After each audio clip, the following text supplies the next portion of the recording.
ਹੋਇਆ, ਨਾ ਕੀਮੇ ਤੇ ਕਿਸੇ ਦਾ ਇਤਫਾਕ ਹੋਇਆ, ਨਾ ਕਿਸੇ ਦਾ ਵੱਡੇ ਗੋਸ਼ਟ ਇਤਫਾਕ ਹੋਇਆ। ਤੇ ਜਦੋਂ ਹਲਦੀ ਦੀ ਵਾਰੀ ਆਈ ਸਾਰਿਆਂ ਦਾ ਇਤਫਾਕ ਹੋ ਗਿਆ।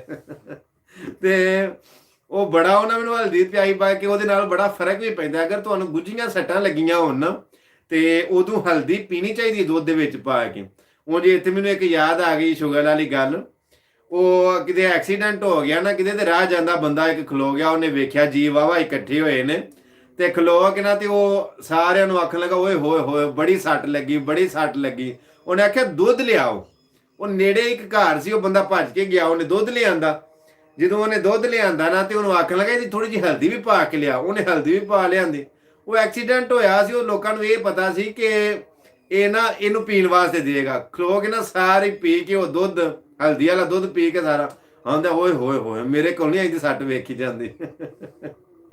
ਤੇ ਉਹ ਹਲਦੀ ਜਿਹੜੀ ਹੈ ਜਦੋਂ ਸੱਟ ਲੱਗੀ ਹੋਵੇ, ਖਾਸ ਕਰ ਗੁੱਝੀ ਸੱਟ, ਤੇ ਹਲਦੀ ਦੁੱਧ 'ਚ ਪਾ ਕੇ ਪੀਵੀਏ ਤਾਂ ਉਹਦਾ ਬਹੁਤ ਜ਼ਿਆਦਾ ਫਾਇਦਾ ਹੁੰਦਾ ਹੈ। ਤੇ ਦੇਖੋ ਬਾਤ ਇਹ ਵੇ, ਮੈਂ ਚਾਹਨਾ ਕਿ ਦੁਨੀਆ ਦੇ ਉੱਤੇ ਹਾਸੇ ਵੰਡਾ, ਦੁਨੀਆ ਦੇ ਉੱਤੇ ਪਿਆਰ ਵੰਡਾ, ਦੁਨੀਆ ਦੇ ਉੱਤੇ ਮੁਹੱਬਤਾਂ ਵੰਡਾ। ਯਾਰ ਵੇਖੋ ਇਸ ਵਕਤ ਇਸ ਦੁਨੀਆ ਦੇ ਉੱਤੇ ਨਫ਼ਰਤ ਬਹੁਤ ਜ਼ਿਆਦਾ, ਲੋਕੀ ਮਾਰਨ ਵਾਲੇ ਬਹੁਤ ਜ਼ਿਆਦਾ।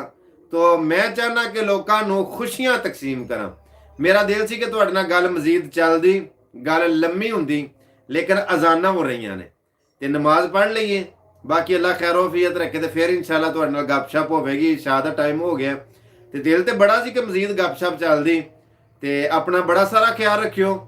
ਇਨਸ਼ਾਅੱਲਾ ਜਿਉਂ ਹੀ ਮੈਨੂੰ ਟਾਈਮ ਮਿਲਿਆ ਕਰੇਗਾ, ਜਿਵੇਂ ਜਿਵੇਂ ਮੈਨੂੰ ਮੌਕਾ ਮਿਲਿਆ ਕਰੇਗਾ, ਉਹ ਮੈਂ ਤੁਹਾਡੀ ਖਿਦਮਤ 'ਚ ਹਾਜ਼ਰ ਹੁੰਦਾ ਰਹਾਂ ਕਰਾਂਗਾ। ਬੇਸ਼ੁਮਾਰ ਕਾਲਸ ਮੈਨੂੰ ਆ ਰਹੀਆਂ ਨੇ, ਬੜੇ ਸਾਰੇ ਮੈਸੇਜ, ਬੜੇ ਸਾਰੇ ਸ਼ੇਅਰ ਆ ਰਹੇ ਨੇ ਜਿਹੜੇ ਕਿ ਪੜ੍ਹਨੇ ਚਾਹੀਦੇ ਨੇ।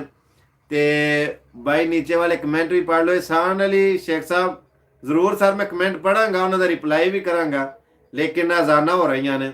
ਤੁਹਾਨੂੰ ਆਖਰ ਤੇ ਕਹਾਂਗਾ ਕਿ ਮੇਰੀ ਇਸ ਵੀਡੀਓ ਨੂੰ ਲਾਈਕ ਕਰੋ, ਥੱਲੇ ਕਮੈਂਟ ਕਰੋ, ਵੀਡੀਓ ਨੂੰ ਅੱਗੇ ਸ਼ੇਅਰ ਲਾਜ਼ਮੀ ਕਰੋ। ਔਰ ਮੇਰੇ YouTube ਚੈਨਲ ਦਾ ਨਾਮ ਵੈਸ ਘੁੰਮਣ ਸਿਆਲਕੋਟੀ, ਇਹਨੂੰ ਯਾਰ ਸਬਸਕ੍ਰਾਈਬ ਕਰੋ। ਨਾਲੇ ਜਿਹੜੇ ਤੁਹਾਡੇ ਦੋਸਤ ਨੇ ਰੂਮਾਂ ਦੇ ਵਿੱਚ ਰਹਿੰਦੇ ਨੇ ਜਾਂ ਜਿਹੜੇ ਤਲਕ ਵਾਲੇ ਨੇ, ਉਹਨਾਂ ਕੋਲ ਚੈਨਲ ਨੂੰ ਸਬਸਕ੍ਰਾਈਬ ਵੀ ਕਰਾਓ। ਮਜ਼ੀਦ ਫਿਰ ਇਨਸ਼ਾਅੱਲਾ ਲੰਮੀ ਗੱਪਸ਼ਪ ਜਿਹੜੀ ਉਹ ਤੁਹਾਡੇ ਨਾਲ ਅਗਲੀ ਵਾਰੀ ਹੁੰਦੀ ਹੈ, ਕਿਉਂਕਿ ਅਜ਼ਾਨਾਂ ਹੋ ਰਹੀਆਂ ਨੇ ਤੇ ਅਜ਼ਾਨ ਦਾ ਇਹਤਰਾਮ ਕਰਨਾ ਚਾਹੀਦਾ। ਆਪਣਾ ਬੜਾ ਸਾਰਾ ਖਿਆਲ ਰੱਖਿਓ। ਅੱਲਾ ਤੁਹਾਨੂੰ ਸਲਾਮਤ ਰੱਖੇ। ਸਲਾਮ ਆਖਰੀ ਵਸਲਾਮ ਆਖਰੀ। ਬੜੀ ਮਿਹਰਬਾਨੀ, ਟਾਈਮ ਦੇਣ ਦਾ ਬਹੁਤ ਸ਼ੁਕਰੀਆ ਜੀ, ਬਹੁਤ ਬਹੁਤ ਮਿਹਰਬਾਨੀ। ਅੱਲਾ ਪਾਕ ਤੁਹਾਨੂੰ ਸਲਾਮਤ ਰੱਖੇ। ਬੜੀਆਂ ਸਾਰੀਆਂ ਚਾਹਤਾਂ, ਬੜੀਆਂ ਸਾਰੀਆਂ ਮੁਹੱਬਤਾਂ, ਬੜੇ ਸਾਰੇ ਪਿਆਰ ਦੇ ਨਾਲ ਬਹੁਤ ਸ਼ੁਕਰੀਆ। ਇਹਦੇ ਨਾਲ ਹੀ ਮੈਨੂੰ ਇਜਾਜ਼ਤ ਦਿਓ। ਅੱਲਾ ਸੋਹਣੇ ਦੇ ਵਾਲੇ। Thank you sir, bye.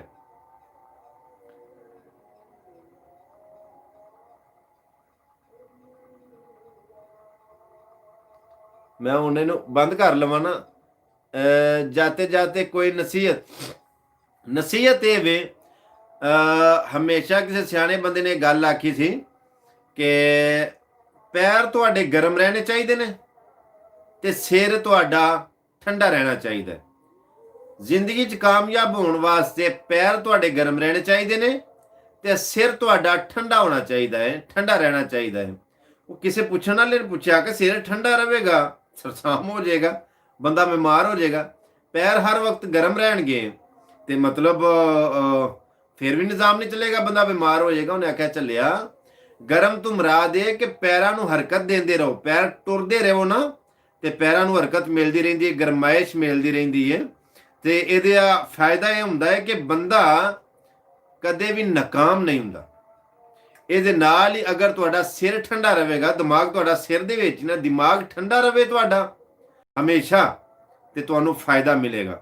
ਅਗਰ ਤੁਹਾਡਾ ਸਿਰ ਦਿਮਾਗ ਗਰਮ ਹੋਵੇ, ਪੈਰ ਠੰਡੇ ਰਹਿਣ, ਫਿਰ ਤੁਹਾਡਾ ਨੁਕਸਾਨ। ਪੈਰ ਗਰਮ ਰਹਿਣ, ਸਿਰ ਠੰਡਾ ਰਹੇ, ਯਾਨੀ ਕਿ ਦਿਮਾਗ ਠੰਡਾ ਰਹੇ, ਤੁਹਾਡਾ ਫਾਇਦਾ ਮਿਲੇਗਾ।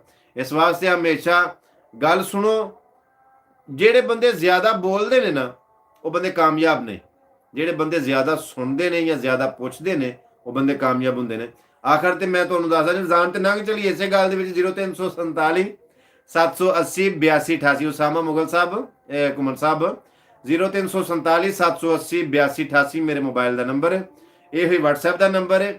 ਔਰ ਮੇਰਾ ਐਡਰੈਸ ਹੈ ਵੇ ਕਿ ਸਿਆਲਕੋਟ 에ਅਰਪੋਰਟ ਔਰ ਲਾਰੀ ਅੱਡੇ ਦੇ ਦਰਮਿਆਨ ਇੱਕ ਸਟਾਪ ਹੈ ਗੋਦਪੁਰ ਦੇ ਨਾਲ ਹੀ ਕਪੂਰਵਾਲੀ ਆ ਕੇ ਕਿਸੇ ਬੰਦੇ ਨੂੰ ਵੀ ਪੁੱਛ ਲਓ ਵੈਸ ਘੁੰਮਣ ਸਿਆਲਕੋਟੀ ਦਾ ਘਰ, ਜਾਂ ਤੁਸੀਂ ਮਤਲਬ ਮੇਰੇ ਨਾਲ ਇਸ ਨੰਬਰ ਦੇ ਉੱਤੇ 0347 780 82 88 ਦੇ ਉੱਤੇ ਰਾਬਤਾ ਕਰ ਲਓ। ਇਨਸ਼ਾਅੱਲਾ ਤੁਹਾਡਾ ਮੁਲਾਕਾਤ ਵੀ ਹੋਏਗੀ। ਆਪਣਾ ਬੜਾ ਸਾਰਾ ਖਿਆਲ ਰੱਖਿਓ।